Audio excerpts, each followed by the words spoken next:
If your goal was to hand China a massive geopolitical win, Donald Trump should get first place in being the biggest idiot ever, because he is handing China the geopolitical map on a silver platter, or in Donald Trump's case, a fake gold platter, for China to go around to America allies, or I should say former allies with maniac Trump in charge. And China goes around and says, look, we've got the Belt and Bridges approach.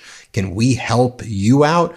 Look at the destabilizing factor that is the United States of America under Donald Trump. We're the opposite. We'll respect your sovereignty and we want to help. And despite the fact that that will almost certainly be Chinese propaganda, it's going to be much more effective than Donald Trump making posts like this. Trump just posted this. It should be in the Hall of Fame. This is literally Trump at his best. I don't need to reread this post. I've covered it before, but it's Donald Trump threatening to take over Greenland and Panama and mocking Canada and calling Prime Minister Justin Trudeau a governor and saying Canada is the 51st state and saying things like rotten hell, Merry Christmas. I mean, come on. It's immature. It makes you look weak. Shows that you're just a paper tiger. And, if Donald Trump actually invades these countries, the uprising here in the United States will be through the roof, I feel. And Donald Trump doesn't. Again, it shows that he's a paper tiger and he just posts these things to be a troll. I promise you, President Xi of China is not out there making trolling posts over the sovereignty of foreign nations. And it's just ridiculous and humiliating that we have someone behaving like a 5-year-old, no offense to 5-year-olds, on the geopolitical stage, behaving like this. And just think about this as well. With Donald Trump's attack on renewable energy, that's also very harmful to our competitive edge with China.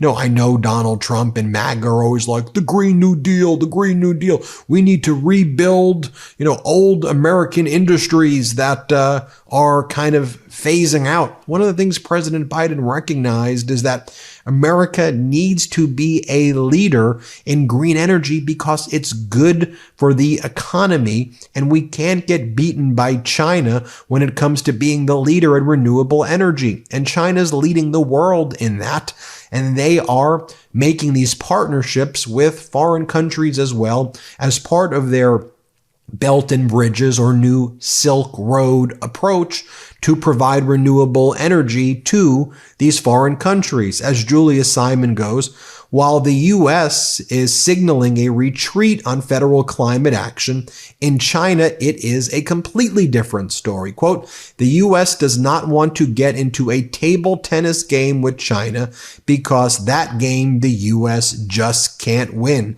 says Li Xiao. And you go and read this report. How will China impact the future of climate change? You may be surprised. And it talks about how getting into the business of preventing climate change is actually beneficial. Here's what it says. It goes, the two biggest climate polluters in the world are China and the United States. The U.S. is preparing for a second term of Trump, who has called climate change a hoax and federal investment in climate solutions a green new scam. But in China, it's a different story. China has made it clear its plan to be at the forefront of manufacturing climate solutions and selling them around the globe. That's what Biden wanted to do. China is the world's largest producer of renewable energy, now constructing almost 2/3 of all large-scale wind and solar power, according to nonprofit Global Energy Monitor. And China is spreading climate solution technologies across the developing world. Walk into an electric vehicle showroom in Colombia, the Dominican Republic, or Kenya these days, and the car on offer is likely made in China. Quote, they've set up a situation where it's good for them to sell clean energy technologies to the world, says Alex Wang, a professor of law at UCLA, focusing on Chinese climate policy. It's very good economically, and it's good reputationally, and it's good environmentally. But when China is now the largest producer, But while China is now the largest producer and distributor of climate solution technologies, a key moneymaker for its troubled economy, the country still gets more than half of its power from coal, which happens to also be the dirtiest fossil fuel, says Li Xiao, director of the China Climate Hub at the Asian Society nonprofit. As global leaders gather at the annual United Nations Climate Summit in Azerbaijan, countries see the U.S. under a lame duck Biden administration now with less clout, while China is signaling an increased role in climate diplomacy and continued leadership in international climate investments, despite its complicated relationship with coal. You just take a look at charts right here. China is out deploying the US and Europe on renewable energy. China now generates 650 terawatt hours of wind electricity, almost twice as much of America. It provides a third of the world's solar power, 330 terawatt hours, more than twice as much of the U.S. As this account talks about, the progress China has made in renewable energy this year, this was in 2023, makes the entire rest of the world look like it's standing still. And it goes on to talk about how basically the U.S. is ceding global climate leadership to China, and China has about a 70 to 80% global market share in most green industries and installs more renewable energy each year than the rest of the world combined. And that's one of the things that President Biden was trying to address and fix. And Donald Trump, it seems, is going to roll that back as well. You know, one of the things, too, Donald Trump is making posts that Vladimir Putin is ready to have potential talks with him. Again, that's coming from such a position of weakness. Putin is ready for potential talks. That shows Putin is controlling Donald Trump. He's ready for the potential talks with Trump, and Trump's posting that and bragging about that. Contrast that to this headline. China's Xi Jinping will visit Russia in 2024, Russian ambassador says. You see the dynamic and the power shift there?